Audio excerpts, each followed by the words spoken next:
Hello बच्चों, चलिए आज हम आपके इंग्लिश टेक्स्ट बुक का एक बहुत ही interesting chapter a letter to God by G L Fuentes explore करते हैं।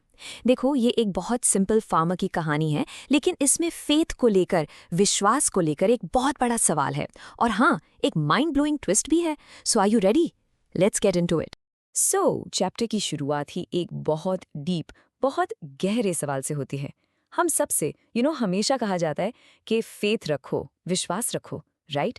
But have you ever stop to think इसका आखिर मतलब क्या है? फेथ किस पर और किस में? ये पूरी स्टोरी बच्चों इसी आइडिया को एक्सप्लोर करती है। और बिलीव मी, जो आंसर मिलता है ना, वो आपने बिल्कुल भी एक्सपेक्ट नहीं किया होगा। तो चलिए शुरू करते हैं। Let's meet our main character, a farmer, जिसका नाम है लेंचो। अब उसकी पूरी दुनिया ना एक बहुत ही सिंपल सी लेकिन एट द सेम टाइम बहुत पावरफुल होप, एक उम्मीद के आगे पीछे घूमती है। और यही उम्मीद हमारी पूरी स्टोरी को किक स्टार्ट करती है। ओके, सो जस्ट इमेजिन कीजिए एक पूरी की पूरी वैली और उसमें सिर्फ एक अकेला घर। और ये घर एक ब्यूटीफुल कॉर्नफील्ड को, मक्के के खेत को ओवरलुक कर रहा है। बस ये है लेंचो की दुनिया। Simple, he is a very hard working farmer और उसकी फैमिली का फ्यूचर, उसकी सारी मेहनत बस एक ही चीज़ पर डिपेंड करती है। क्या? एक अच्छी सॉलिड बारिश। That's it, that's all he want.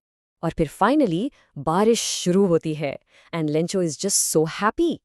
लेकिन लिसन टू दिस, सुनिए वो इसे डिस्क्राइब कैसे करता है। वो इसे सिर्फ पानी की बूंदें नहीं देखता, नो, वो इसमें प्रॉस्पेरिटी देखता है, समृद्धि। उसके लिए बारिश की हर बूंद लिटरली आसमान से गिरता हुआ एक सिक्का है, अ कॉइन। बड़ी बूंदें 10 सेंट पीसेस, छोटी वाली 5s। समझ रहे हो?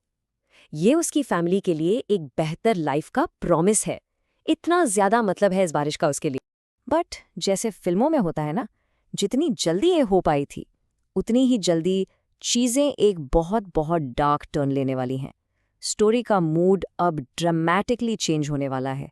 Get ready. और फिर सडनली वो जेंटल रेन जिसके लिए वो इतना खुश था, it suddenly turns into a terror, एक हेल स्टॉर्म। और ये कोई हल्की फुल्की बारिश नहीं है बच्चों। फॉर 1 होल आवर, पूरे 1 घंटे तक बड़े बड़े हेल स्टोन्स, ओले उसके खेत पर बरसते हैं, इतना कि पूरा खेत सफेद हो जाता है, जैसे किसी ने नमक से ढक दिया हो। Just imagine the destruction. उसकी पूरी रोजी रोटी, उसकी सारी मेहनत 1 घंटे में तबाह हो जाती है, गॉन। और उसकी डेविस्टेशन, उसकी बर्बादी को ठीक से समझने के लिए बस सुनिए वो अपने बेटों से क्या कहता है। ही सेज कि एक लोकस्ट का अटैक भी, तिड्डियों का हमला भी इससे ज्यादा छोड़ जाता। But this hello storm, it was total, absolute. उसने उनके लिए कुछ भी नहीं छोड़ा, नथिंग। तो सोचिए, जब आप अपना सब कुछ खो देते हैं, तब आप क्या करते हैं? What you do? Well, Lencho का जो रिस्पॉन्स है ना, वही इस स्टोरी को ट्रूली अनफॉरगेटेबल बनाता है। लेट्स सी, चलिए देखते हैं वो इस इम्पॉसिबल क्राइसिस को कैसे हैंडल करता है। इस कंप्लीट डिस्ट्रक्शन के बावजूद लेंचो की स्पिरिट टूटी नहीं है। व्हाई? कैसे? क्योंकि उसके दिल में एक आखिरी होप, एक आखिरी उम्मीद अभी भी जिंदा है, जो कभी नहीं टूट सकती। और वो उम्मीद क्या है? It's his simple but deep faith in God. और यहाँ लेंचो कुछ एब्सोल्युटली एक्स्ट्रा ऑर्डिनरी करता है। He acts on his faith. वो आराम से बैठकर सीधा गॉड को एक लेटर लिखता है। Can you believe it? उसमें वो अपनी पूरी सिचुएशन बताता है और आगे सरवाइव करने के लिए 100 पेसोस मांगता है। और एड्रेस सिंपल, टू गॉड, और जाकर उसे मेल बॉक्स में डाल देता है। Just think about it. ऐसा करने के लिए जो शेयर, अनवेवरिंग, अनक्वेश्चनिंग बिलीफ चाहिए, वो बस इनक्रेडिबल है। तो अब इस लेटर का क्या होता है? कहाँ जाता है ये? वेल, पोस्ट ऑफिस में एक पोस्टमैन जब मेल सॉर्ट कर रहा होता है, उसको ये लेटर मिलता है। ऑफ कोर्स उसने अपनी पूरी करियर में टू गॉड जैसा एड्रेस कभी नहीं देखा था। सो नेचुरली वो हंसते हुए ये अजीब सा लेटर अपने बॉस पोस्टमास्टर के पास ले जाता है। पोस्टमास्टर भी पहले तो हंसता है, इट्स अ फनी सिचुएशन। लेकिन फिर हिज लाफ्टर स्टॉप्स। वो एकदम सीरियस हो जाता है। वो बहुत डीपली मूव्ड हो जाता है। ही इज अस्टॉनिश्ड, बिल्कुल हैरान रह जाता है इस राइटर के फेथ को देखकर। और वो कहता है, व्हाट फेथ! काश मेरे पास भी ऐसा विश्वास होता। एक ऐसा विश्वास जो आपको गॉड के साथ कॉरेस्पॉन्डेंस शुरू करने पर मजबूर कर दे। वाओ! तो इस इनक्रेडिबल फेथ को प्रोटेक्ट करने के लिए पोस्टमास्टर एक वंडरफुल आइडिया सोचता है। वो डिसाइड करता है कि वो इस लेटर का जवाब देगा।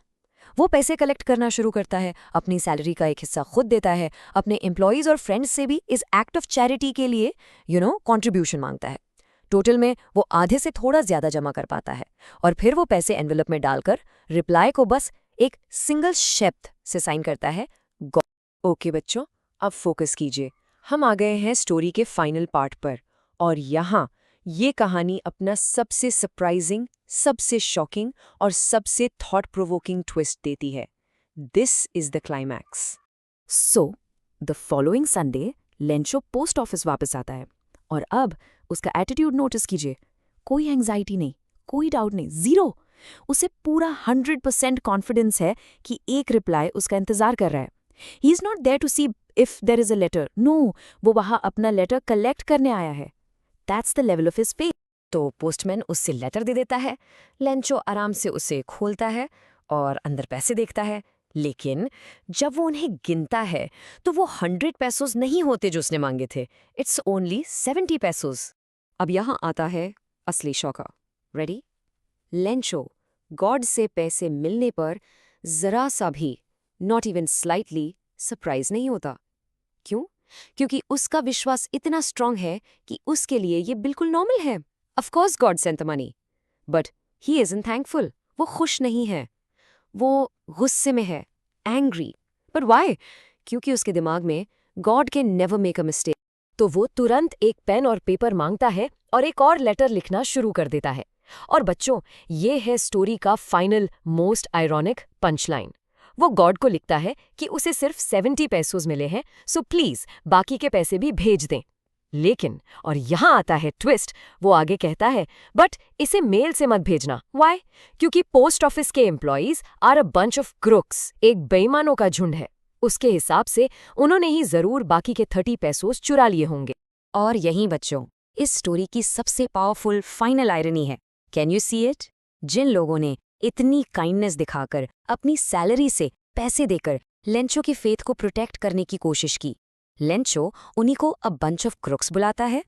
उसका गॉड पर विश्वास तो नो डाउट अनशेकेबल है, अटल है, लेकिन लगता है इस विश्वास ने उसे अपने सामने मौजूद इंसानों की अच्छाई के लिए, देयर ह्यूमैनिटी के लिए अंधा कर दिया है। ये एक ब्रिलियंट एंडिंग है और ये हमें सोचने पर मजबूर करती है। What do you think?